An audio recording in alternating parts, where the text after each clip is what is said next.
जी doctor Amar Patnaik ji, doctor Amar Patnaik sir, Lok Sabha. हाँ, लोकसभा से बोले। Thank you, sir. Sir, paragraph 6 of the statement of objects and reasons of this act says that Act of 2011 was valid till 31st December 2020, and it was necessary to continue the protection of those unauthorized developments where adequate measures were yet to be taken. Considering this fact, I support this bill.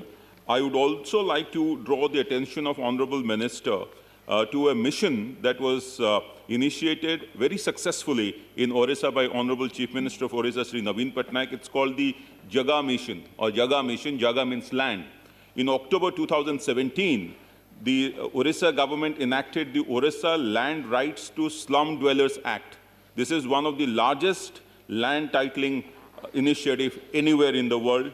About 10 lakh beneficiaries would be there, and most importantly, it is going to be in the small and medium-sized towns as well. So 2 lakh households living in 2,000 slums in all 109 small and medium towns in the state.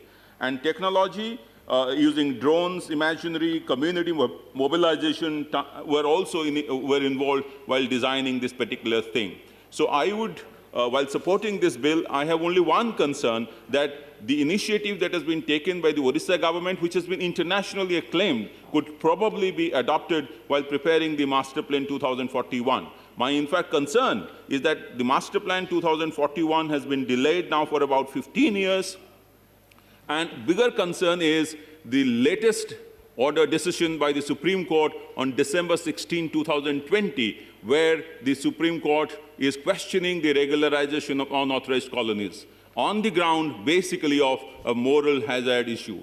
I take this opportunity to read a paragraph from this order which says... Please sum up. Your time is over, Dr. Patnaik. So, please, just half a minute. Please, so I would suggest that the action has to be taken very quickly, and while making the 2041 master plan, issues relating to cycle lanes, footpaths, social distancing norms, because COVID is something which we should learn from, water and waste management techniques, mixed-use workspace, child-friendly cities, and child-friendly areas would probably be considered. Thank you so much, sir. Thank you, Dr. Patnaik. Honorable M. Shanmugam.